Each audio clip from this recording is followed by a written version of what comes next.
Yeah, I mean, I feel like as well, Scout's pool is pretty wide open. We saw in that game 1 in their previous matchup, Silas was banned in the first rotation, but here he'll take his Azir. And now they have a bit of choice here. They could just go for AD carry, but that does mean that Vi is left available. So RNG could go Vi Sivir in this situation, which I think would be a fantastic answer. Yeah, I think that's your best bet here. But again, I think the Poppy more than likely just going to be the response here from EDG. I think it can do reasonably well here. Can actually like set up as a disengage for some of the backline against RNG. Although, as you got the Sivir with the spell shield, can make things a bit easier to avoid that big knockback.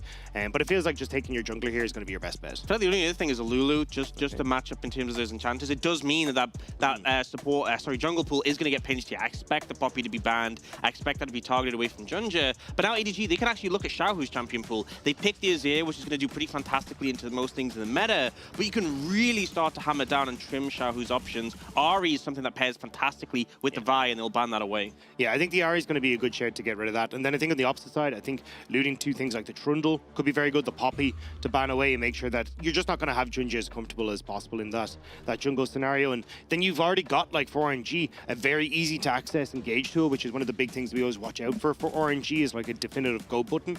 And it also opens up Xiaohu then a little bit more to kind of play what he wants here in the mid lane. And this was my big question is, you know, RNG have been very much Xiaohu and Ming are calling the shots, calling the engages. Have him wait on a pick like Vi. He is going to be the one who has to lead the charge. And for teams like Top Esports and JDG we saw yesterday, Kanavi and Chen are fantastic at doing that. They feel so suited. So I'm hoping this is the sign that RNG are ready to put that trust into Wei's hands. Especially when he has the devil on his shoulder, right? You stick the Yuumi in there with him as well. It's like, go for it. Go for it. You can do it. But we'll have to see how it is going to work out. The Style is going to be banned away, which was the other big pick we're kind of keeping our eye on in that mid lane. Going to be taken off the board. So I think definitely the Taliyah still can be relatively high priority here in the mid lane. I feel like that's what Xiaohu's going to go for. And then it'll be a case of for RNG like trying to utilize this more pick-orientated composition, like spread out the fight with the Weaver's Wall, have Vi direct herself onto one target, and see if you can pick apart EDG in that way. Yeah, and I think as well, I mean, Taliyah obviously offers so much late game DPS. Obviously, the range of these is a big factor, but it means if you do go to those later stages, you can kind of hold up with those front-to-back fights. But you see the Renekton coming in, something that has been really high priority, and Flandre willing to pick that out. Does make it interesting that leaving jungle to last pick, so could have something, you know, spicy there. But we'll see what RNG want to respond with for Breathe in the top lane. Yeah, I'm curious if he just goes back towards something like the Kennen. Just kind of goes, okay, look, I can still get this great CC, be a big engage tool, follow up easy on the Vi, can help to separate people if needs be, decent in flank positions, and just, I know it's a bit of a skill matchup in the top lane, but it was certainly something Breathe has been comfortable on in the past. Let's see where they want to go with this one. I do say that, like you said, the kind of extra engage can bring you in, someone who can follow up with the Vi. Got to be careful of the Renekton, though. If the Renekton gets 1 or 2 kills in that matchup, can just kind of snowball away from you. It looks like Breathe going to an old favorite, going to pick up the Jax here. So we're getting ourselves a little bit of a side lane pressure for both sides here. Yeah, so I mean, this is not where you're going to have the early pressure from the Renekton, but the Jax in the late stage of the game could really take over the matchup, be a menace to the side lane, and also at least offers a bit of a dive buddy for the Vi. Now, did see EDG actually harboring the Jarvan, which is a really popular pick, into the Sivir, but it looks like they might just go for something a bit more reliable, something we've seen pretty constantly in the meta, which is that Trundle. Yeah, I think Trundle's just incredibly strong, especially against like a relatively short-range composition like this. Trundle can do so much work, and if you're trying to play around that bottom side of the map, that pillar becomes so good, especially against something like a Sivir who tends to be a little bit further pushed up in the lane, and the spell shield doesn't really work too hot against him. Yeah, another big thing as well in the Jax, his ult gives him like a boatload of armor magic resist, so a good option to steal those stats away from him. Yeah, even if the Vi is just flinging herself in, right? Steal away the stats, instantly burst out the Vi, and suddenly it's not as big of an issue anymore. So I actually really like what EDG have gone for here. It feels like it fits into their playstyle, right? Hey, we can play around bot lane with the Trundle, we can try and look for these early objectives with the push in mid, and then we can actually try and go for these big team fights with Flandre looking for that flank. Yeah. For RNG, feels like they're just kind of looking for that side lane pressure. You've got the Weaver's Wall, you've got the Jax that if he's able to kind of get up to those 1 or 2 items, he just becomes a monster in the side lane. So it does feel like RNG kind of adapting a little bit to what their kind of style has always been, to try and play the map a little bit smarter than their opponents, but again, still very difficult to do into this EDG composition. To me, this is adaptation we got, because I feel like this is a more balanced draft between the two, whereas I feel like RNG were really struggling in the last series. They have engaged tools despite having an enchant in the support role. It's an active mid for Xiaohu, but still a pick that can be relevant provided DPS can scale up well. And then Breathe also has that bonus option on the side lane pressure, so it kind of ticks all the boxes for what I need, but it's still going to come down to how they execute with it. It's all about execution. We are jumping into game 1 of this best of 5. They've met each other here many, many times, but this time around, winner locks in their spot at Worlds. They will be getting themselves on a plane to North America. Loser will still have one more shot, but you start to get a little bit more worried. You're down into the 4th seed. You're in last chance saloon. You want to try and tie it up in a nice little bow right now. EDG versus RNG. How many times have we seen it? We're going to see it a couple more times today. I always love to see these two teams face off. That old rivalry that at the desk pretty much hammered home that these two teams have been some of the longest standing organizations in the LPL, and it always feels like when these two teams face off, we get an absolute banger. I think a little bit of a slower paced game is probably expected than what we saw yesterday, but EDG, at least in a couple of their playoff series, has definitely turned up the pace. Yeah, I mean, especially with Junjia coming in, a big point with him is like he has been this superstar in solo queue, and when he's come onto the roster, it has been a bit more aggression, a bit more agency, trying to get those early advantages, which can make all the difference in a game like this. And that's what we saw from EDG in the last series against RNG, was a huge amount of this pressure around the bottom side of the map. And now that Viper's got his hands on the Zeri again, it feels like that is the win con for EDG here, right? Like, obviously you've got Scout who can provide that late game damage, but this has been a lot of the Viper show for EDG in playoffs. See if he's able to turn it back on. It has been definitely a couple of highlight reels for Zeri over the last couple of weeks. Has been fairly decent at creating. Yeah, some of a bunch of pentakills here and there. 20,000 damage and it's by, breaking records. Kind of disgusting. Now, I really love what Viper Meiko are doing here, playing really aggressively because, early levels, the Yuumi can't do as much, whereas the Lulu has the harass. The Zeri can really try and apply pressure. You're going to win the wave push, but instead of just trying to push the wave in and harass them in the tower, they're trying to really zone them off and put some pressure down. Another thing to note is that if Ming uses the passive and gets the shield, Viper can just steal it away from himself. And as much as we are focusing on Viper as this big carry on the side of EDG, a little bit of focus goes on to Gala. Like they said on the desk, Gala hasn't really shown up in playoffs, hasn't looked comfortable in this meta. And again, some of the best champions he's on are just not really viable right now. So we're going to have to keep a keen eye on how he's able to kind of be positioned in these fights. Yeah, especially when he's on something that's as short range as this Sivir, and you've got things like Scout who can go in with the swoop and boop. You've got the pillar that can come in from Junjia. Flandre looking for flanks as well. He's going to be very careful when we get towards these fights, but I definitely think for the early stages here, we're going to see at least a little bit of pressure here from Junjia up towards this top side. You want Flandre to be able to get a decent opportunity in this top side matchup, and both junglers are up here already. Yeah, I do love, though, we saw on the bot side, Viper going for that ward to cover their push. Breed did a similar thing, but it doesn't matter if you have a ward if you're still going to get caught out like this. I mean, yeah, you got the ward, you know what's happening, but you don't really have a response to this right now. Pillar of Ice goes down. He's going to try and get the counter-strike, still has flash available, going to use it, but that's summoner down. Yeah, you can see the wave was on his way top. But Junjia now got to realize that he's here. Yeah, maybe you're going to try and see if they can burn this flash off of the troll. He's actually taking a bit of a 1v1 of double flash, triple flash coming in here between EDG's top and jungle. But now you get a leap strike in. One more auto attack, but he gets the shield. First blood going over to the side of RNG. That was so close. Just one more swipe would have done it, but Breathe manages to get the save on way. Brilliant stuff from the RNG duo. And you really do not want to be falling behind as the Renekton in this situation. I think Breed did a fantastic job to mitigate that initial gank, using the counter-strike so well. We're going to get a replay off it, but here, this is where Wei gets the jump onto Junjia, gets the channeled Q. That makes him unable to take the duel, despite the fact that Trundle does a pretty good job just because of his strength. But here, Breed pops the counter-strike and releases it as soon as possible to layer that stun. Oh. Yeah. Also, just the fact that that frozen domain was initially used in that topside gank meant that you didn't have that available for Junjia in that play, so it doesn't get the attack speed buff, doesn't get the extra little bit of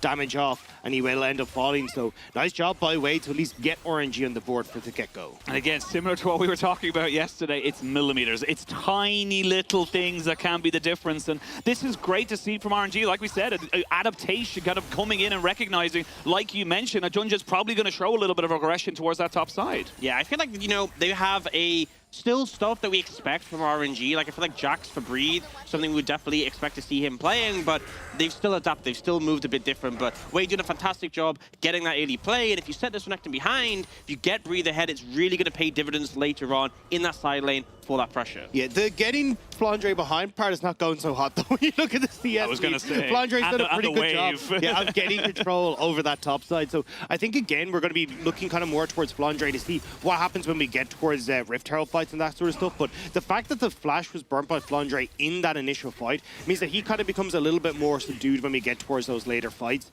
When we look towards like things like the neutral objectives. But I think the biggest point now is trying to see what is Junjia going to try and come back with, right? Because I think you've got good late game scaling here for EDG, but we know that they like to try and play towards dragons. We know that they like to try and play towards these neutrals, and we got to see now what Junjia can try and aid in that respect.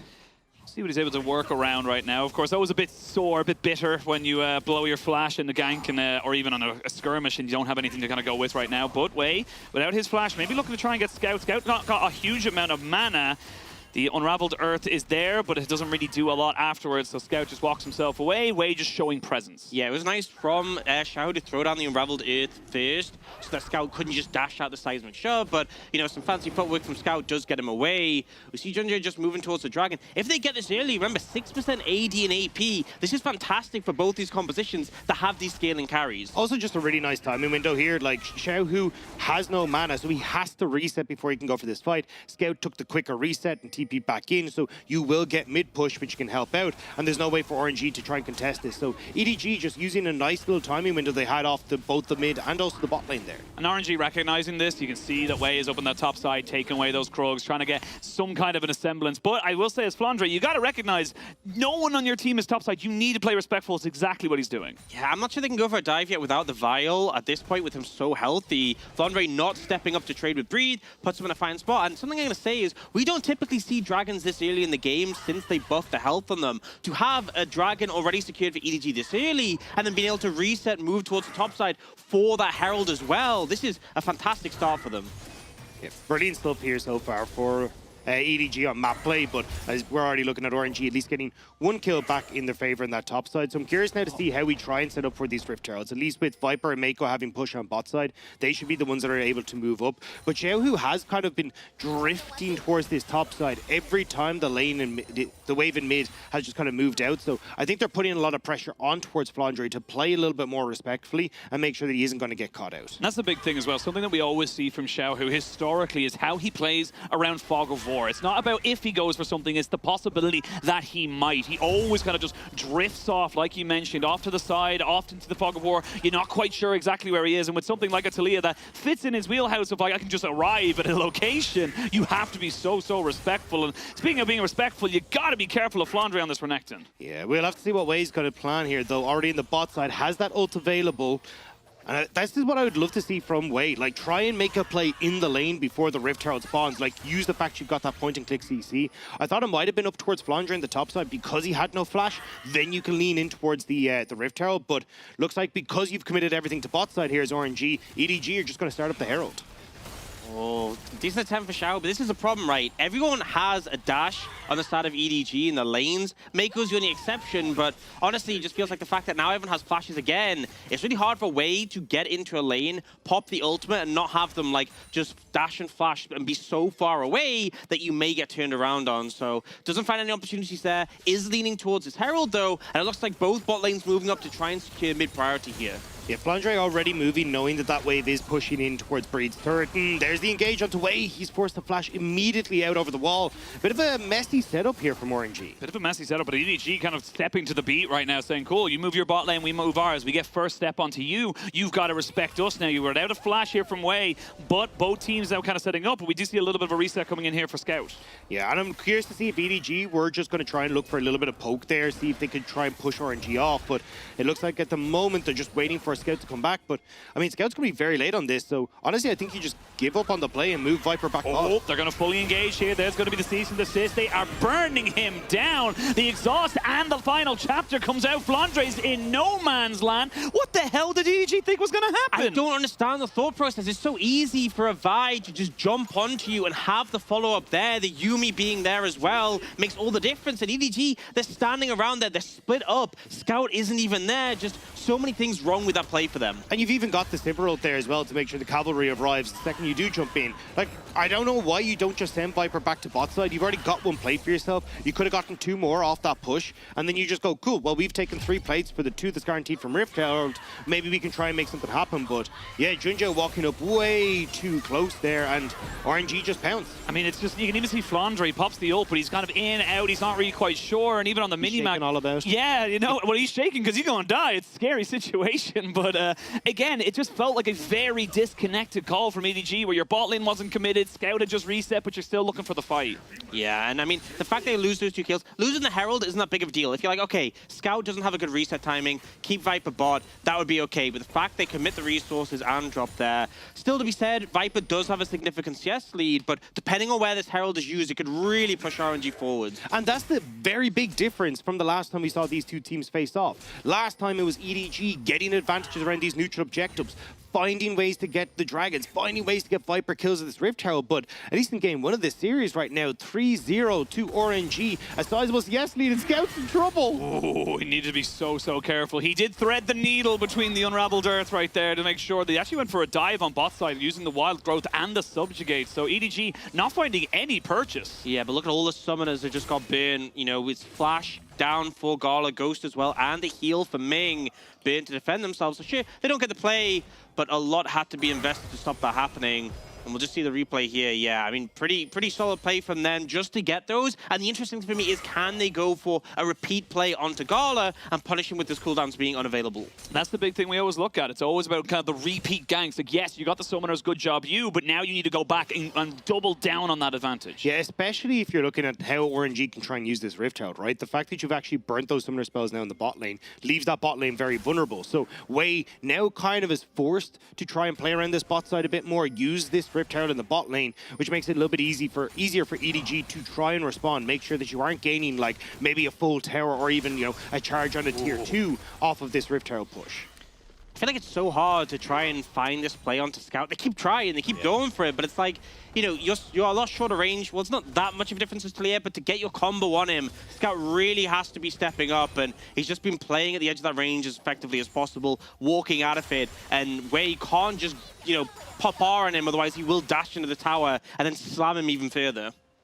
Xiaohu playing with that Fog of War again as they get the push now towards this bot side. Wei is here off basically all the bot side of the map, from mid all the way down to the support here, stacking on this bot side because they know Dragon is up and available and they want to try and stop that stacking from EDG. And I feel like the Dragon's a big factor, but also the Herald is starting to time out. These plays made, this lean bot lane with 4, it feels like they're trying to find a good window for Herald, but they're still yet to find one. And this is what we were talking about, right? Because all the summoner spells were burnt by RNG in the bot side, they have to try and play around this bot lane, because if you use the Rift Herald top, Junjia dives bot again, and then you're only going to trade kills plus the turret gold. But, I mean, look, Scout, under a bit of pressure here from RNG, but, I mean, as long as EDG don't overextend here, they're going to be able to match what Wei's trying to achieve. Well, they see Junjia there, so they know that the Trundle is hovering around. Not really a 2v2 you want to be taking right now, as we can see a 1v1 happening in the top side. Breathe is starting to take over. He's got the Divine Sunder right now. Go. And Junjia now resetting himself down the spot side. He is alone, and the RNG actually burned on the hunt, so no Sivir ultimate. They just got to give up this Dragon. Yeah, I mean, but it's not just a Dragon. You're going to lose plates. They are making a top side play, though. Oh, TP. Rough TP timing. Yeah, they're going to get a double TP coming in. There's the Dominus, but the stun does not land because of the counter-strike. And now EDG,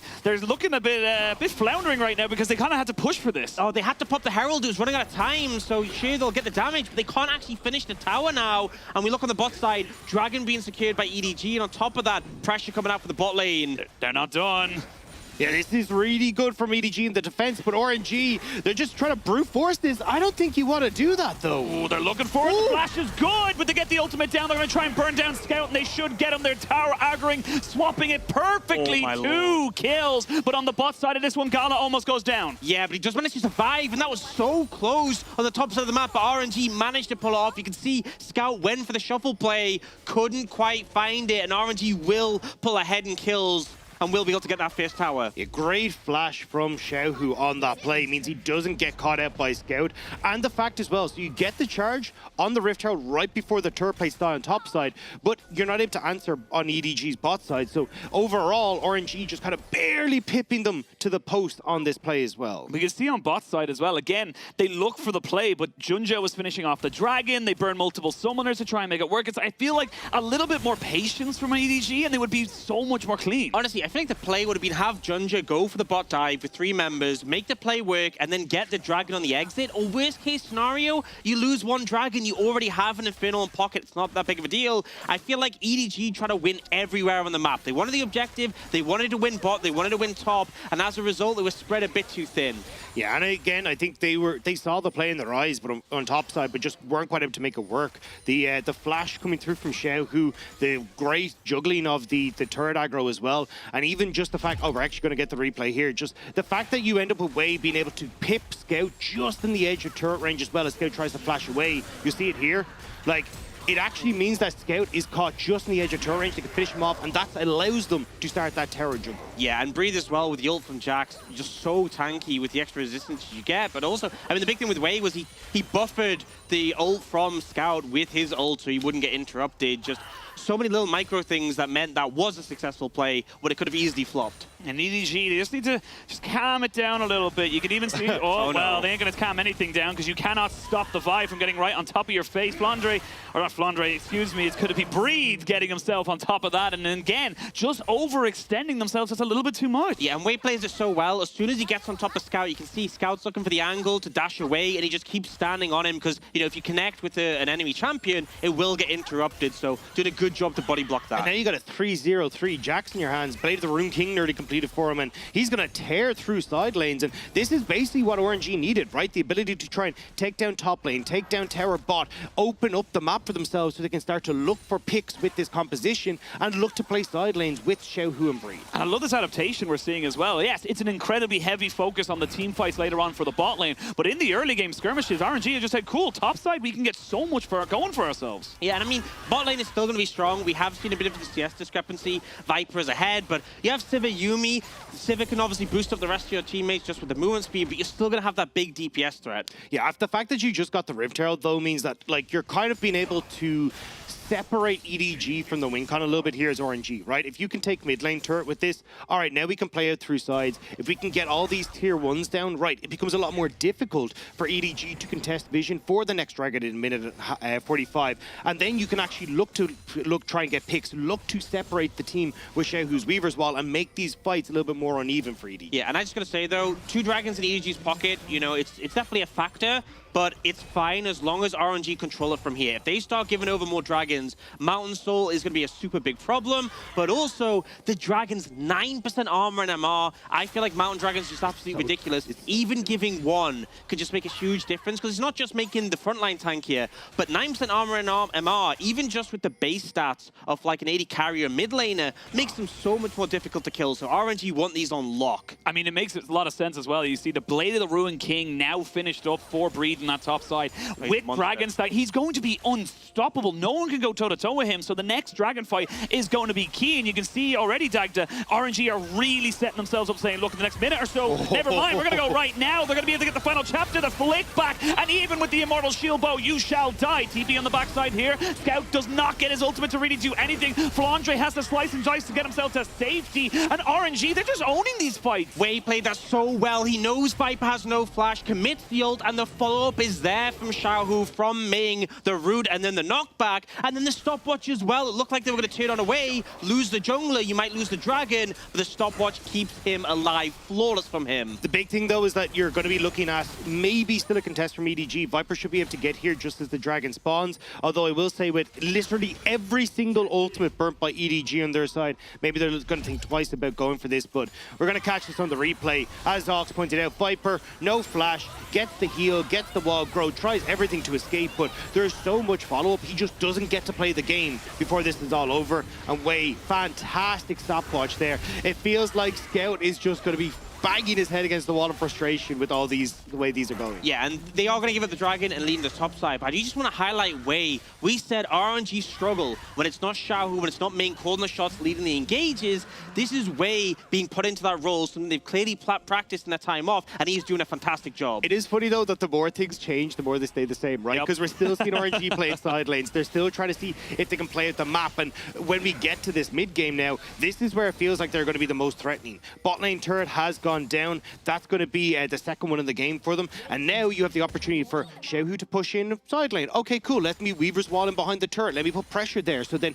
Gala can try and take down this mid structure. This is where RNG get to open up the map, and this is where RNG have been comfortable throughout the season. And it's beautiful to see, again, like you mentioned earlier as well, they've kind of just delayed pretty significantly EDG's win condition towards that bot side. They've said, no, look, top lane is where we're going to be having. And honestly, they've kind of exposed Flandre a little bit, and even Scout getting very overzealous for these fights, just not really positioning himself for success. Yeah, I'm going to be real. This Renekton is useless for the rest of the game, right? He is just going to try I didn't want you to say it, but it's how it is, right? Yeah, I mean, you're right, Rob. I will say, Herald is nearly done, and you want to get that mid-tier 1. Taking down a tower where the enemy team has Azir, and even Zeri with a W over the turret is very good at wave clear, so they're going to put a concerted effort in here, and I think EDG expected, though, look, they have 4 members, 5 actually, Flandre's there as well, hovering around mid. They don't want to lose their mid-tier 1, but time is ticking. Wait, you've got to pop it now. Yeah, he's going to drop it just behind the tower so it doesn't get immediately burned. He wants to try and bring it in with the minion with a wave, yeah. Exactly, yeah. So they're going to have that. They even have Breathe pushing in that top side, and then they're going to be able to move him down to try and protect it. And that's the thing, it syncs with the wave in mid, but also syncs with that wave that Breathe is pushing in that top side, right? So now you're going to end up with the double threat here. Flandre immediately has to move top, he has no TP, Breathe moves mid, and Xiaohu's going to wrap around in behind this turret and throw down this Weaver's wall to try and separate EDG away from us. Really nicely done there. They get everyone away, they get the charge off. They're even putting in a hell of a lot of damage on the Junjia, who smites to get all of his health back, but EDG still defend it, and they don't lose the tower structure. Yeah, I mean, I think RNG did everything correct there, but the problem is it was still telegraphed, EDG was still there. The charge comes in, but the tower still remains, which is pretty big for EDG. Losing that mid-tier 1 really allows teams to push forwards, deepen their vision, and start to aggressively invade the jungle. So for the time being, EDG at least trying to slow the game down by keeping that alive. And as we were already talking about, it's so important to hold on to this, to hold on to vision for Dragons. Like, EDG's win condition is team fights, getting Scout and Viper to a point where they can just free fire and do a ton of damage. But you're not going to be able to do that if you're being controlled by RNG. I think they'd lose this 2v1, by the way. Yeah, I was going to say, I was like, I have a lot more faith in a 2-item Jax than I do in a very far behind Renekton Trundle. But with the 2 members going topside, Scout showing on bot lane, it feels like you just mentioned, yes, they did all the telegraph, EDG calls it, but they don't hold it at the end of it. Yeah, I mean, at the end of the day, they're just bleeding out in these side lanes. I mean, look what's happening. Look what's happening indeed. It's a solo bolo, perhaps no, but the Gordrick is good. Breathe. He needs to flash in there. Kung Fu, not quite able to keep him alive. The last breath does end up getting a trade of 1-for-1. I mean, that is absolutely weird for EDG in terms of being able to get that big shutdown. Renekton, maybe slightly less useless after that, but you can see Breathe trying to leverage the advantage, does overstep, does get punished on it, and finally EDG on the board in those kills. Yeah, but I think the big thing is that we're already seeing RNG starting to put the regular stranglehold on this game. You've got the dive that's going on in top side. They'd already committed a ton of vision to that top side to allow Breathe to go for the play. Now that we're going to have Dragon in a minute and a half, we're going to see them push in mid, drift in on this bot side. You probably have Xiaohu pushing that bot wave as well, and they're going to start to set up for this Dragon. Yeah, I mean, this was actually pretty well played by Flandre because he survives just enough to be able to get the stun in, gets the Gordrick heal, and then dashes away and Breathe. He thought he had the kill. He'd already committed to finish off Flandre, so just literally down those little centimeters making the difference there. As we come back in, minute till Dragon spawns. This is honestly such a departure from the series last time we saw these guys, and this is what makes RNG such a scary team as well, because RNG are just a team that when they have control, when they're able to dictate the pace of the game, they're the ones that are just so smart about how they play around the map, and it feels like they've gone home, they've done their homework, and they're coming in looking all blazing basically on this particular matchup. Let's talk about EDG, because this Dragon is going to be a bit of a pain if RNG get it. More stats, more resistances for that for that Jax is a problem, but we're still not quite at the point where I feel really comfortable in their carries. We're still not at that 3-item for the Zeri, so they could give this up, but I feel like they're still trying to posture, still trying to fight, because those extra resistances will be such a pain. And the big problem for this is that now the Flandre is very far behind. You don't really, and no flash, you don't really have someone that can play for that engage tool either. You're heavily reliant on a pillar, maybe setting something up, but honestly, it's going to be Scout with this Zhonya's Hourglass that has to make a big play to set up Viper to actually go for something, because otherwise RNG, they're the ones with the go buttons. Well, they've got the go button now, and Scout's getting himself separated. He does get the ult over the wall, though, which completely isolates Xiaohu. They're going to try and get the final chapter here, but Xiaohu is dead. That just feels like Scout finally finding an opportunity. He catches out the mid laner. That was so fantastic. It looked like Scout was the one trapped out, and Xiaohu even body blocks his dash, but just knocks him over to the other side of the wall, basically puts him on a silver platter, and now EDG, this is the thing I was worried about for RNG. One dragon away from Soul and getting all those extra stats to boot. Yes, there's a 3,000 gold lead, well, almost 4,000, but when you think about the stats from that mountain, from that Infernal, it does do a lot to try and mitigate that. And that's the thing, because Breeze went for that dive on the top side, they'd already committed all the resources, all that vision to the top side of the map, so they don't actually get to establish themselves in that bottom side. So RNG, without knowing exactly where EDG are, tried to make the play. And I mean, I literally just said it beforehand. It was like Scout with the swoop and boop needs to try and make the play, gets the Emperor's Divide over the wall, brilliantly set up, and it's just such a good job from Scout. Yeah, and ultimately the mistake here from Xiaohu was not using the stopwatch on the Emperor's Divide. He had to stop the knockback, because by the time he did it there, he was already dead, already out of position. So a bit of a misplay from him, but just great heads-up play from Scout on that one. EDG not willing to let this one go. Yeah, like you said, it's an advantage for RNG, but it's not insurmountable. It's not, in fairness, we've seen 10,000 gold leads go the wayside of the most recent series here in the LPL. We've seen a team win a 5v5 against the Elder Dragon yesterday. Yeah. Like, the problem is, it was EDG who lost that 10,000 gold leads. It was. So let's not touch the sore spot, right? So they know where they're at. They know what's going on. They know that anything is possible in the LPL as we come into this one here. But again, it's going to be on RNG to try and kind of keep EDG pinned back. And the big thing is now, like you guys mentioned earlier, it's soul point. You are looking at a Dragon Soul, and having that extra shielding to stop the burst could be huge for the side of EDG. At the moment, we're just trying to see if RNG can get vision control over this top side. We're not really seeing RNG use their side waves as much as they'd like. Breathe, as you can see, just on Krugs at the moment. So I think they need to get some space, and EDG have kind of realized, hey, we're not under threat. Let's see if we can start this fight, at least push RNG back. Make sure we're keeping the vision that we need to stop RNG from being able to play out sides as much as they'd like. Yeah, you can see the confidence that EDG now have at this point of the game. They're still down in gold, but really starting to leverage them being grouped up. We need RNG to push that wave on the bot side from Breathe, make someone answer. And it looks like EDG, they might try and force something on this Baron, try and force a TP, but it looks like they aren't that confident yet. And now, this is the point where they lose the pressure. Flandre has to go bot, they're going to go for the resets, and now RNG can start to take control. Yeah, Breathe is the weak point of EDG. You need two people to deal with him right now. Like, even though you got the Sterix Gauge, it will help out, right? But, I mean, it's very difficult to try and stop Breathe. He pops the Counter-Strike, he can finish off this turret, and he just ignore Flandre. Yeah, and I feel like at this point, honestly, I mean, that's a lot of damage, but I think Breathe wins it around.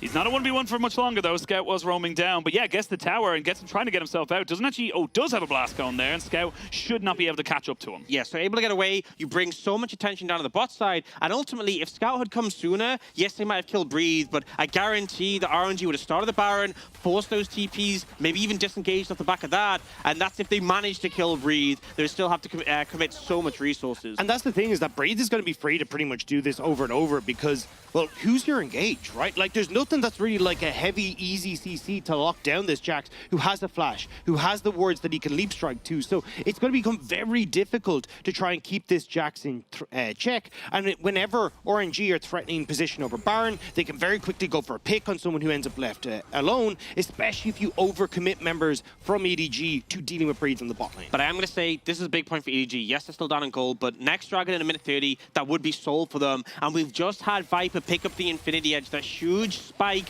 for the Zeri. Yes, Gala has one as well, but the thing with Zeri, she does a lot of magic damage, so it's not as big of a deal that you don't have the armor pen, whereas for Gala, going up against the likes of this Renekton and this Trundle, even the Azir with his Sonyas make a lot of difference, and you can see the poke already really hurting. Yeah, we're going to have the final chapter come out here, which is going to force the flash out of Junjia, because Breed's on a little bit of a flank. They're going to go in with the ultimate. It's going to be 5 members right on top of this vibe, but Wei has a GA, so he'll BK. This Sivir is getting to free fire and just kind of ricochet across people. Scout's in a lot of trouble, and Breed jumps over the army and says, hello, everybody. Now Viper trying to see if he can turn around this fight. Gets a nice W over the wall, but not quite able to kill anybody else. It's still a minute till Dragon, but RNG get the pick. Yeah, I think the big thing to track here is Summoner's Burn, because everyone's going to be back alive for this fight, right? And Scout even has TP. Viper kept his flash, Gala kept his flash. Both the mid laners did, but a lot of the engage options, this top jungle, did end up being the Summoners. And importantly enough, Wei lost his GA. So yes, RNG were the one who came out of that with a kill,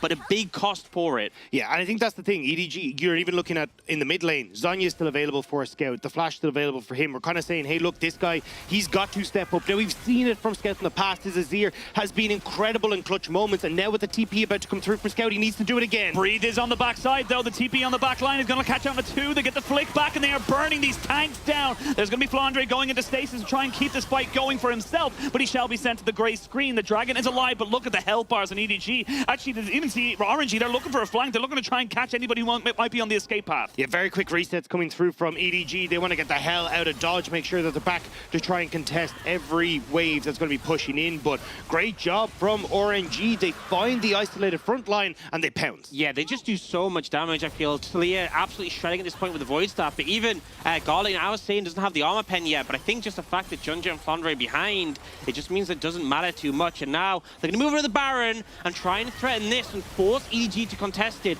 Flandre just had TP and he's up in 10, but this is going fast. They destroy it. You've got a Sivir, you've got a Taliyah, and you've got a Jax with a Blade the Ruined King. It's down to 2,000 HP. You don't have flash on Junjia, so he's not able to get into the pits. And not only do you get the Dragon, you might be able to get the Baron in the fight as well. Junjia walks too far forward. Viper goes into stasis. We do see a fantastic ult from Scout to deliver the rest of the team on a silver platter. And now Viper can really start to do well. Gala just about survives. The Wild Growth keeps Viper healthy, but he needs to be very careful.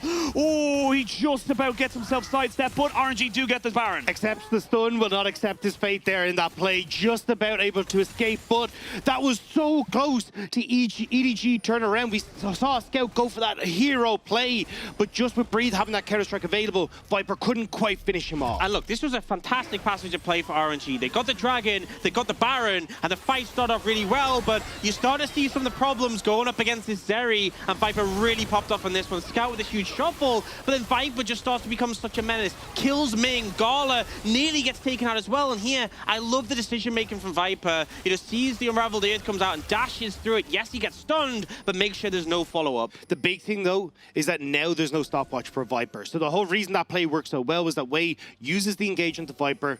Viper goes golden. You don't get the connection on the Zeri. Now, though, because you don't have that available, it's still much easier now to try and get on towards Viper. And that GA not going to be as clean as that stopwatch. Oh my god, Flandre taking so much damage. And yeah, Ox, I'm going to go ahead and say he's probably as useless as he said he was at the start of this game. He just cannot survive. Yeah, I mean, the Renekton really just isn't offering much in these fights other than something for Gala to bounce ricochets off, to be honest. Yeah, the meat shield not working out so hot here for the Renekton. And now you got Breathe pushing top. You've already lost the mid lane turret as well. And this is not looking so hot for EDG. It feels like RNG really want to get themselves towards Worlds in this first round. I feel like the fact that Breathe is one of the people who kept Baron really frustrating in this situation. And he's just a menace in the side lane. We do see the wall cutting off support, but the wave's not there, so I don't think there's too much of an issue early for EDG. This has also just been a fantastic game from Breathe. Someone who's taken a huge amount of... actually, I was going to hold on to that. But a huge amount of... hate on this squad. To see him popping off here, having a great performance, really does fill you with confidence to see what he can achieve as he starts to go forward. I mean, he goes forward with the Counter-Strike because not only does it block auto attacks, it also gives you some passive stats as well to give you, be a chunky boy walking forward. And now with the bot lane now cracked open, you've got mid lane gets synced up with the wave, but with the two cannon minions, there's nothing you can really do here as EDG. You're waiting for a mistake from RNG, and historically, RNG don't make mistakes. Plus, it's as Dagda's been saying throughout this entire game, they don't have the engage. Like, even if someone is a little bit out of position, it's so hard to actually start the fight, especially when you're against the Yuumi, against the Taliyah, two champs that make gap closing very difficult. And now we get the reset come in. Mikhail's picked up for Ming, GA for Gala. It's going to be so hard, even more so to try and punish them. We have triple GA available across Breathe, Wei, and Gala in this situation. So I feel like options are really running out for EDG, and they need to completely pop off in this next fight if they're going to bring the game back in their control. well. Yeah, I think the thing is, though, like, for RNG, they've done a really, really good job of making sure that Flandre and Junjia don't have flashes whenever these big fights are up, right? Like, we've seen them constantly fighting towards Flandre on the top side. They get rid of his flash. Now, it wasn't quite just as Rift Herald was coming up, but you can see the idea. We're getting it at Dragons as well, where they initially try and blow some of these. And I think this is the first time we'll actually see Flandre have a flash for a Dragon fight that's going to be up. So we'll have to see if that is going to make a difference. Maybe it sets up a little bit easier for Viper and for Scout if they can set up for this kind of front-to-back fight. But with how far ahead RNG are, it just feels so difficult. I mean, Breathe is just a monster. It feels like Breathe has one target, and it's Viper. That's all he's going to do. He's just going to jump on the Viper with the counter-strike and kind of say, right, even if you're not dead, you're not in the fight. And that's all really you got to go, because then you're down to one threat. You're down to the Azir, and honestly, you can see with Xiaohu playing, obviously, the Hysterics mentioned it on the desk. This man on Taliyah just knows how to play with it, knows how to position with it, and just feels like such an incredible threat. So for EDG, they're looking for different ways in, but it is going to come down to either a miracle or a mistake. I mean, the problem is the ideal fight scenario for EDG is they kite out RNG and just constantly pepper down damage. Zeri gets to pop off, Scout gets to get value on the Azir. You're faced a Vi. How do you kite a Vi? It just doesn't fundamentally work. Very difficult. Yeah. And it's like, even if Viper doesn't die, if he's just ulted by Vi, locked in place, maybe he goes in his GA, in all these scenarios, he's not doing damage. Flandre's not doing damage. Junjia's not doing damage. Scout might, but as soon as you target Viper, you know the rest of the focus will lean onto this Azir, so they need to find space, but it just feels so hard. Especially since you don't have the Rabadon's death cap completed on the Azir. Like, they would love to have that finished, and maybe he will get off this reset. He's been sitting close to it now, but that would be such a big item breakpoint for Scout, and maybe now he can try and churn out that damage. But again, like, you're heavily reliant on these flashes from your front line with Flandre and Junjia to find the engages, which nearly got burnt there. So we're real glad Junjia got out of that one, because again, I mean, you steal away this Mounted Soul, it could be so important for EDG. Yeah, I think one problem though is I'm looking at the summoners. Scout's flash is coming up pretty soon, but Viper's is a little bit further away. With 45 seconds from Dragon, I don't think he's going to have it available, and that's going to be such a massive issue in this fight. Yeah, at least he has the GA, which kind of helps, but again, we kind of already touched on it. Like, the GA kind of just leaves you as a sitting duck in this scenario, especially if you don't have the damage to try and force RNG away from where Viper goes down. So I feel like Viper definitely has a big old target on his back, and it's going to be on Scout to see if he can buy that space for Viper once this fight kicks off. I mean, yes, Gala is going to be a massive carry in this, but look at the items now onto Xiaohu on this Taliyah. He's got 4 damage. It hasn't gone for the Zhonya's, so he is pure damage output right now, a full item ahead, and he's just going to feel so hard to deal with. If he lands some of these oil, but they don't even need to fight because they're just taking a turn. He can ignore the Renekton. He doesn't care. Yeah, and I mean, Flandre can't defend the inhib with no tower. He's just going to have to back up. Oh, if he dies here, it's a disaster. He's just going to have to defend the Nexus towers, and EDG, they start rushing the Dragon. They know time is not on their side. They have to go for something. There's going to be the Shirelia's battle song to try and maybe speed them up, get them into a good position. Xiaohu looking to see maybe he can go for this one. It's going to be a straight up flip, but the TP's going to be coming from the Jack. They're going to go for it. No! Denied! RNG get themselves up to 3 Mountain Dragons, and now you can see Viper just backing away. Breathe finds his mark, and now Scout has to be the kiter for her. Way goes into this GA just to try and keep this fight going. Flandre on the front lines, but Breathe is just knocking everybody down. The man has a lamppost. Imagine giving him a real weapon. Breathe played this fight so well, just constantly hunted down Viper, and sadly Viper couldn't create enough space, couldn't create much time. We even see the TP come in from Xiaohu. RNG with a bit of a masterclass in this game 1. Really good, patient play. They took the mistakes from the first series in playoffs, which they lost to EDG, and they've 100% learned from those errors. RNG will take the advantage, and Munchables will lose its prediction of 3-0. A brilliant game 1 from RNG. Breathe, the man on your screen, popping the hell off in this game. The fact that he was able to get so many of these successful ganks into that top side, shut down Flandre early, just absolutely destroy that 1v1. And then from that point forward, EDG just had no way of contesting on the map. Like, it all went disastrously. I feel like so many good things for RNG. The fact that they made the Yuumi work, which means they don't have to ban it on blue side anymore because they can just first pick it. Maybe EDG will not have to ban it when they're on the red side, but also Wei on the primary engage, being that person who led the fight and it working so well for them. A lot of the issues being solved, but as you said, Breathe was really the standout. Yeah, and I think this becomes really interesting coming into the draft for game number 2, because I'm looking at things like that Vi going, well, I don't want to give that across the way, right? That felt like too easy of a go button for them. So do you try and get rid of that? Do you then feel like you have to ban the Yuumi on red side? Like, I feel like there's so much now that opens up in this draft, and a lot of those question marks that were being posed to RNG before we entered this series are suddenly being answered very loudly by RNG. I was going to say, what a level up, what a glow up from RNG, because again, we were all talking kind of like before this series, and every single person was like, stylistically, just the way the meta is right now, I just can't see RNG really kind of plugging all the holes. And instead of plugging them all, they just kind of embraced it. They kind of said, right, we can just swim. If we learn how to swim in these particular waters, we can make this one work. And it does feel like RNG, again, just did their homework, knew how to come back into this strong. And EDG, like you mentioned, have a hell of a lot to kind of talk about and to kind of change coming into the next game. Yeah, I mean, there is one thing to mention is that this was RNG on the blue side, right? And we saw yesterday blue side won 100% of the games. It's a definite advantage. So I'm interested to see how this carries over when we switch sides. Presumably, EDG with selection next will go for blue. Can we still see these adaptations that RNG made work? Are they still going to be able to get their hands on so many fantastic tools? And how do we see them go when we do go to that game 2? And I love the fact that we mentioned, obviously, during the cast, Breathe. My God, finally looking like the player that we've known for so long in the LPL, but also when he was, you know, being swapped in for Bin at the start of the split, we said, look, this is a perfect